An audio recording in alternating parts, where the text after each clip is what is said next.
Hello students, welcome to DPS education point. तो आज हम लोग पढ़ने वाले हैं फार्मास्यूटिक्स का चैप्टर नंबर 4 जो है यूनिट ऑपरेशन, जिसमें हमें पहला टॉपिक पढ़ना है साइज रिडक्शन। साइज रिडक्शन क्या होता है? इसमें हम किसी लार्ज पार्टिकल को स्मॉल पार्टिकल में तोड़ते हैं, कन्वर्ट करते हैं, उसी को साइज रिडक्शन कहते हैं। जैसे अगर कोई मटेरियल है जो जिसका साइज लार्ज है, जो बहुत बड़ा है, तो उसको छोटे छोटे पार्ट में तोड़ना, उसके साइज को रिड्यूस करना ही साइज रिडक्शन कहलाता है। तो इसका डिफिनीशन क्या है? Size reduction is defined as a process of reducing और breaking of large solid particle into small particle, coarse particle और फाइन पार्टिकल। तो साइज रिडक्शन एक ऐसा प्रोसेस होता है जिसमें हम लार्ज सॉलिड पार्टिकल को स्मॉल पार्टिकल में तोड़ते हैं, ठीक है। फिर इसके ऑब्जेक्टिव क्या क्या है? ऑब्जेक्टिव ऑफ साइज रिडक्शन, तो इसमें पहला है इसका to increase the surface area of solid material. तो जो सॉलिड मटेरियल होता है उसके सरफेस एरिया को इंक्रीज करने के लिए साइज रिडक्शन किया जाता है। फिर उसके बाद है to increase the solubility of any drug. तो अगर हम किसी ड्रग के साइज़ को छोटा कर दें या फिर उसको छोटे छोटे पार्ट में डिवाइड कर दें तो वो जल्दी सॉल्युबल होगा। अगर कोई ड्रग है उसको अगर हम पाउडर फॉर्म में कर दें तो वो और जल्दी सॉल्युबल होगा। तो यही इसका कहने का मतलब है कि to increase the solubility of any drug. फिर उसके बाद है to increase the absorption of drug. तो अगर ड्रग जितने छोटे पार्ट में होगा, जितने छोटे अमाउंट में होगा, जितने छोटे पार्टिकल में होगा, तो वो उतना जल्दी आपके बॉडी में एब्जॉर्ब होगा, ठीक है। फिर उसके बाद है to enhance the extraction process of any crude drug. Crude drug का मतलब वो होता है कि ऐसे ड्रग जिसमें नेचुरल सब्सटेंस प्रेजेंट हो, उन्हें हम क्रूड ड्रग बोलते हैं। तो क्रूड ड्रग का एक्सट्रैक्शन करने के लिए हम साइड रिडक्शन का अगर यूज़ करेंगे तो जो एक्सट्रैक्शन प्रोसेस है उसमें ज़्यादा टाइम नहीं लगेगा, वो जल्दी से हो जाएगा। अगर हम क्रूड ड्रग को छोटे छोटे पार्ट में डिवाइड कर दें तो और जल्दी एक्सट्रैक्शन होगा। तो इसलिए यहाँ पर बोला गया है to enhance extraction process of any crude drug. फिर उसके बाद है आपका to increase therapeutic effectiveness of certain drug. तो कुछ ड्रग के थेरेप्यूटिक इफेक्टिवनेस को इंक्रीज करने के लिए हम साइज रिडक्शन का यूज़ करते हैं। फिर उसके बाद है to get uniform pharmaceutical product. तो यूनिफॉर्म फार्मास्यूटिकल प्रोडक्ट को प्राप्त करने के लिए हम साइज रिडक्शन का यूज़ करते हैं। फिर उसके बाद है to perform uniform mixing of drug. Uniform mixing करने के लिए हम साइज रिडक्शन का यूज़ करते हैं, ठीक है। अगर हम किसी दो मटेरियल को मिक्स कर रहे हैं तो अगर अगर उनके जितने छोटे छोटे पार्ट होंगे तो वो उतने अच्छे से मिक्स होंगे, ठीक है। फिर उसके बाद है आपका to perform drying process of pharmaceutical material. तो अगर कोई मटेरियल है फार्मास्यूटिकल, तो अगर हमें उसे ड्राई करना है, उसको सुखाना है, तो अगर हम उसे छोटे छोटे पार्ट में डिवाइड कर दें, उसके साइज़ को रिड्यूस कर दें, तो वो आसानी से ड्राई हो जाएगा और जल्दी भी। फिर उसके बाद है मैकेनिज्म ऑफ साइज रिडक्शन। तो टोटल 5 मैकेनिज्म होते हैं। इसमें पहला है कटिंग, फिर उसके बाद है कंप्रेशन, फिर उसके बाद है इम्पैक्ट, फिर एट्रीशन, फिर उसके बाद है कंबाइन इम्पैक्ट एंड एट्रीशन। तो पहला है कटिंग। तो इसमें क्या है? Material cut by the sharp blades. तो इसमें क्या होता है कि अगर कोई लार्ज पार्टिकल है, कोई लार्ज मटेरियल है, तो उसके साइज़ को रिड्यूस करने के लिए हमें उसे शार्प ब्लेड की सहायता से कट कर हम उसके साइज़ को रिड्यूस करते हैं। तो इसका एग्जांपल है कटर मिल। फिर उसके बाद है कंप्रेशन। तो इसमें क्या है? Material crushed between roller by pressure. तो इसमें क्या होता है? रोलर के थ्रू हम उसके साइज़ को रिड्यूस करते हैं। इसमें 2 रोलर होते हैं, फिर बीच में मटेरियल होता है, फिर जब हम उसे प्रेशर देते हैं दोनों रोलर को, तो जो मटेरियल होता है वो टूट जाता है। फिर इसका एग्जाम्पल है रोलर मिल। फिर उसके बाद है आपका इम्पैक्ट।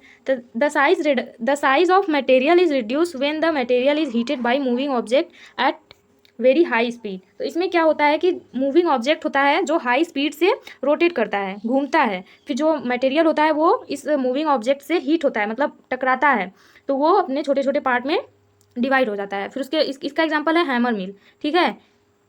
फिर उसके बाद है आपका एट्रीशन। एट्रीशन में क्या होता है? Break down of material by rubbing action between 2 surface. तो इसमें भी 2 सरफेस होते हैं, उनके बीच में मटेरियल होता है। फिर जब ये रबिंग करते हैं तो जो मटेरियल होता है वो छोटे छोटे भागों में टूट जाता है। फिर इसका एग्जाम्पल भी है रोलर मिल, ठीक है। फिर उसके बाद आता है कंबाइन इम्पैक्ट एंड एट्रीशन। तो इसमें क्या होता है? In this case both impact and attrition mechanism are involve. इसमें दोनों मैकेनिज्म इन्वॉल्व होते हैं, इम्पैक्ट और एट्रीशन दोनों। इसका एग्जाम्पल क्या है? इसका एग्जाम्पल है बाल मिल, ठीक है। तो हमें पहला क्या पढ़ना है इसमें? Hammer mill. ये जो हैमर मिल है और बाल मिल है ये एग्जाम के पॉइंट ऑफ व्यू से बहुत ज़्यादा इंपॉर्टेंट है, ठीक है।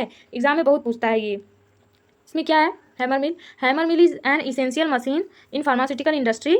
It is use to reduce the size of material. तो हैमर मिल जो होता है वो बहुत ज़्यादा इसेंशियल होता है फार्मास्यूटिकल इंडस्ट्री में, और ये किस लिए यूज़ होता है? साइज़ को रिड्यूस करने के लिए, साइज रिडक्शन में हम हैमर मिल का यूज़ करते हैं। फिर उसके बाद है प्रिंसिपल। तो ये किस प्रिंसिपल पर वर्क करता है? It is based on the principle of impact. ये इम्पैक्ट के प्रिंसिपल पर वर्क करता है। फिर इसके कंस्ट्रक्शन क्या क्या है, ये किन किन चीज़ों से मिलकर बना होता है? तो इसमें एक होता है साफ्ट, ये जो बीच में है इसे साफ्ट बोलते हैं, ठीक है। फिर साफ्ट से ही हमारा हैमर जुड़ा हुआ होता है।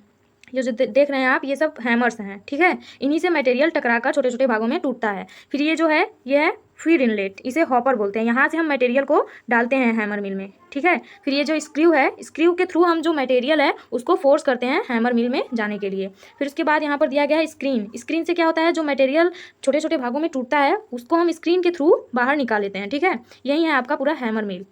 फिर उसके बाद देखिए, it consist of metal drum which enclose a central shaft to which many hammers are fixed. तो देखिए यही बताया गया है कि ये एक मेटल ड्रम होता है, ये जो है ये आपका मेटल से बना हुआ एक ड्रम होता है जिसमें एक साफ्ट, सेंट्रल शाफ्ट होता है, ये बीच में इसके शाफ्ट लगा होता है जिससे हमारे बहुत सारे हैमर्स जुड़े हुए होते हैं, ठीक है।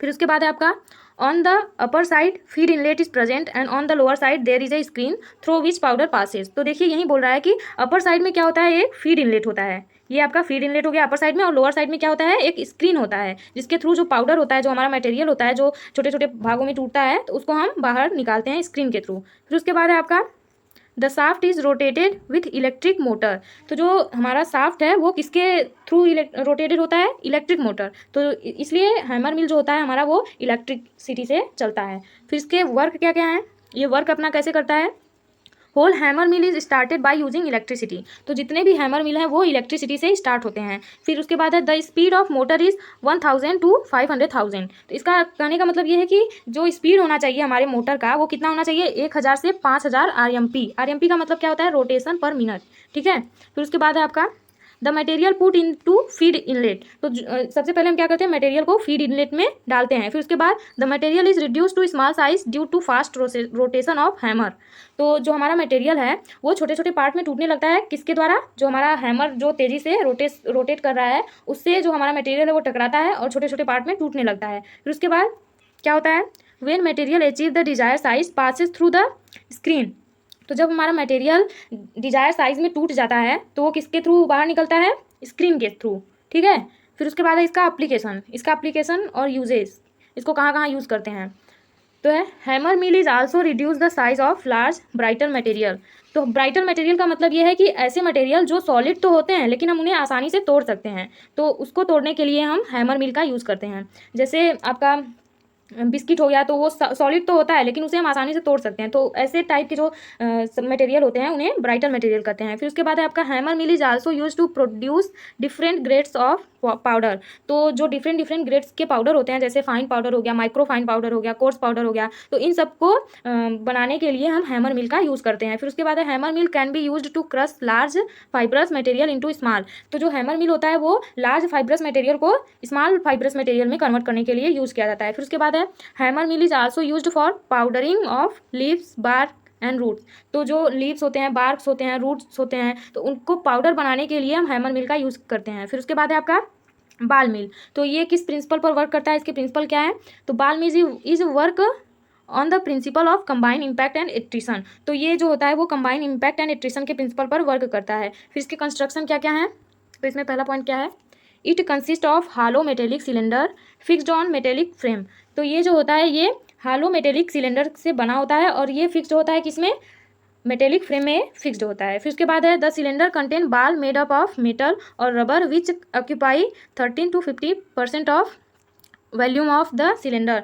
तो जो सिलेंडर होता है वो बॉल को कंटेन किए रहता है, मेटल के बॉल होते हैं और रबर के, तो उसको कंटेन किए रहता है और वो कितना % भाग कवर किए रहते हैं सिलेंडर का, 30 से 50% भाग बॉल से भरे होते हैं सिलेंडर का। फिर उसके बाद है आपका the ball size depend upon the size of mill and diameter of mill. तो जो बॉल के साइज होते हैं वो किस पर डिपेंड होते हैं, साइज ऑफ मिल और डायमीटर ऑफ मिल। मतलब हमारे मिल का कितना साइज है और उसका डायमीटर कितना है, उसके आधार पर ही हमारे बॉल का साइज होता है। फिर इसके यहाँ पर देखिए ये बॉल मिल है आपका, इसमें ये जो है ये स्टैंड है और इस पर ये हमारा हॉलो सिलेंड्रिकल लगा होता है, ठीक है, और ये दोनों मेटल के बने होते हैं।